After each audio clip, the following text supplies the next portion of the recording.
माझी पेशंट आहे सीमा पाटील म्हणून. यांची वय किती आहे तुझी?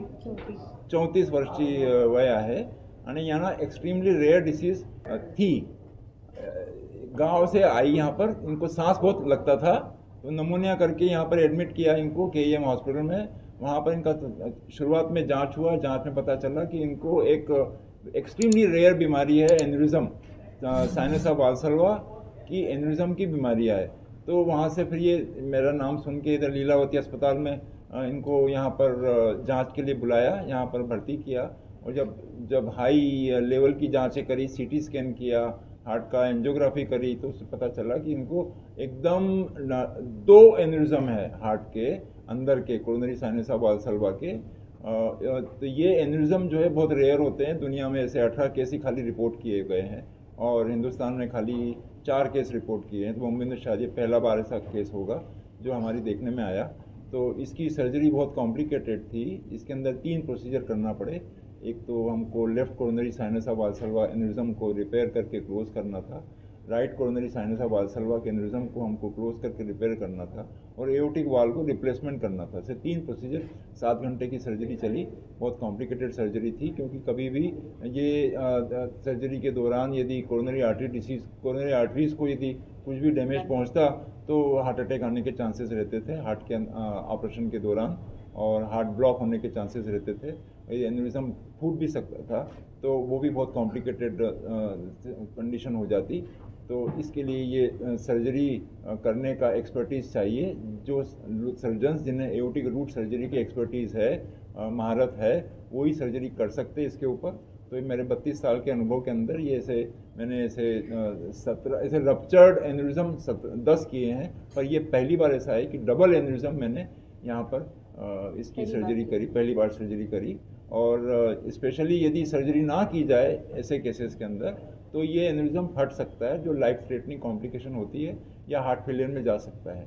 और नॉर्मली ये केसेस जो हैं ये जन्मजात बीमारी के कारण से होते हैं एन्यूरिज्म, और या फिर जिनकी कनेक्टिव टिश्यू डिसऑर्डर होता है या मार्फान सिंड्रोम होता है उसके कारण से बीमारी होती है, या इन्फेक्शन हो जाए तो ये एन्यूरिज्म बनते हैं. वैसे भी रेयर हैं. पूरे यदि पूरा बीमारियों को देखा जाए तो 0.1% से 0.9% का इंसिडेंस है, और डबल एन्यूरिज्म होना तो बहुत ही रेयर है. तो ऐसे केसेस आजकल लोगों में जागरूकता बढ़ रही है. गाँव में वहाँ पे इको वगैरह होते हैं तो वहाँ से डायग्नोसिस बनता है, पर ये अवेयरनेस होना बहुत ज़रूरी है. दूर दराज के गाँव में जहाँ पर ये जांच हो जाए तो पता चले ताकि इनकी जांच हो जाए, से इनका सही टाइम पे ऑपरेशन हो जाए तो इनकी जान बच सके. बस यही मैसेज देना था. त्यांना बोलतो, तुम्ही सांगा तुमचं नाव, कुठल्या गावातून आले तुम्ही, तुम्हाला काय त्रास होत होता, पहिले त्रास होताना तुम्ही KEM मध्ये कसे आले तुम्ही आणि इकडे कशाला ते समजून. वो बोलेगा, वो अच्छा बोलता है. हां तुम्ही सांगा. आम्ही पहिले पेशंटचं नाव पण सांगा. सीमा रवींद्र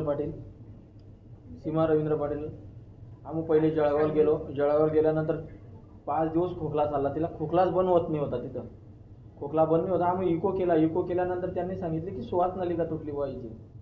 श्वास नलिका तुटली तर मग आम्ही डायरेक्ट तिकडून म्हणे 24 घंटे म्हणजे 12 घंट्याच्या आत तुम्ही तिथं पोहोचा बा, कुठल्याही हॉस्पिटलला जा तुम्ही मुंबईला.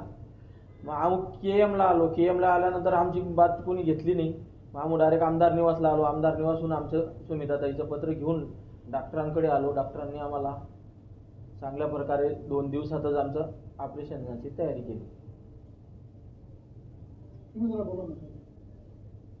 मला घरी खूप श्वास घ्यायला त्रास होतो. इथं पण हॉस्पिटलला मी आणत होतो तरी पण त्रास होत होता. मला फरकच पडायचा नाही. 10 दिवस मी झोपलीसुद्धा नव्हती. बसूनच सलाया वगैरे घ्यायची. खूपच त्रास व्हायचा. सुट्टी झाली, घरी आली, परत त्रास वाढला. परत आम्ही जळगावला आलो. जळगावहून आले, त्यांनी सांगितलं तुम्ही मुंबईला घेऊन जा. त्यांनी आम्हाला KEMचा पत्ता दिला. त्या KEMमध्ये कोणीच कोणाची गोष्ट घेत नव्हते, एवढी गर्दी होती. मग आम्हाला आमदार निवास कडून माहिती मिळाली, असं असं करावं, त्या नीलावती हॉस्पिटलला जा. तर पवन कुमार सरांकडे आले. त्यांनी मार्गदर्शन केलं. त्यांनी सांगितलं, त्यांनी सहकार्य केलं आम्हाला. हॉस्पिटलने पण सहकार्य केलं.